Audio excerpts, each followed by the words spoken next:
Dans cette quatrième vidéo du chapitre 4, évolution de la biodiversité, nous allons traiter de l'isolement reproductif. Alors, un isolement reproductif, c'est une impossibilité à se reproduire. Et qu'est-ce qu'on sous-entend par là?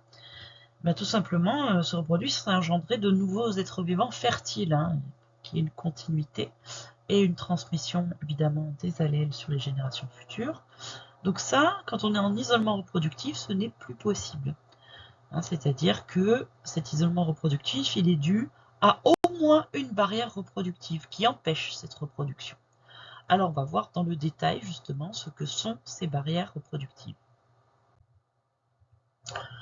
Alors ici on avait deux espèces, espèce 1 et espèce 2, et donc qu'est-ce qui les sépare? Qu'est-ce qui cause leur isolement reproductif? Donc dans un premier temps, vous avez un isolement écologique, c'est-à-dire qu'elles ne vivent pas dans le même milieu, donc fatalement, elles ne peuvent pas se rencontrer, donc elles ne se reproduiront pas. Ensuite, vous avez un isolement temporel, elles peuvent vivre dans le même milieu, mais si leur période de reproduction, on a vu l'exemple des palmiers dans l'exercice, si leur période de reproduction n'est pas compatible, elles ne se reproduiront pas. Ensuite, on peut avoir un isolement éthologique. Le lieu et la période colle, mais par contre, il faut par exemple une parade nuptiale bien particulière. Voilà. Donc là, c'est pas possible. Et enfin, vous pouvez avoir un isolement mécanique, c'est-à-dire que, alors ça se voit notamment, surtout chez les animaux, les appareils reproducteurs, les organes qui sont impliqués dans l'accouplement ne sont pas compatibles. Voilà. Donc il y a un isolement mécanique.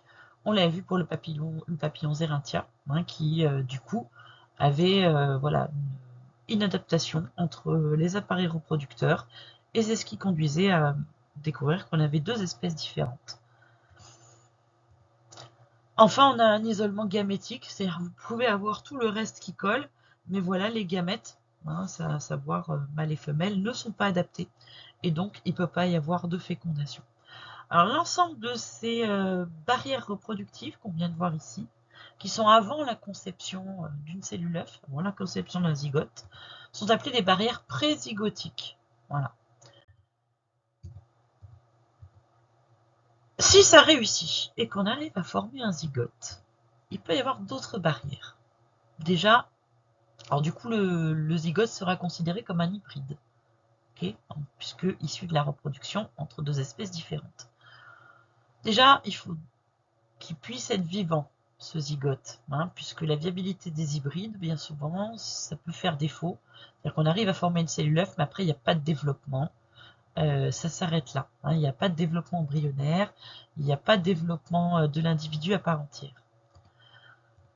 Ensuite, si on arrive à passer cette étape-là, qu'on arrive à avoir un individu viable, souvent, il y a une stérilité des hybrides, c'est-à-dire que le matériel génétique, notamment le nombre de chromosomes, n'est pas compatible.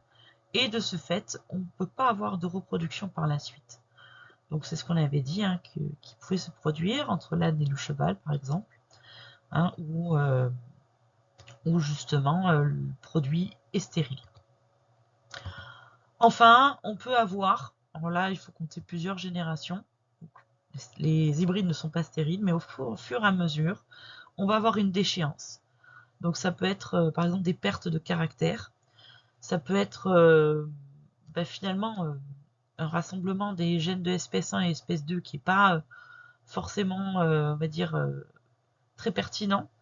Et de ce fait, on perd certaines caractéristiques qui pourraient faire que ces hybrides fassent des populations à part entière. Et donc, on a une déchéance des hybrides, c'est-à-dire qu'au fur et à mesure des générations, on va avoir des individus de moins en moins bien adaptés, avec moins de survie, voilà, et donc c'est ce qu'on appelle la déchéance. Donc ça, ces trois barrières-là sont des barrières qui sont faites après l'étape zygote, ce sont des barrières post-zygotiques. Donc voilà pour l'ensemble de l'isolement reproductif.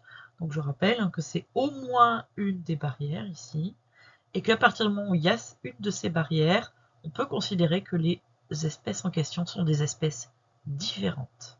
Voilà.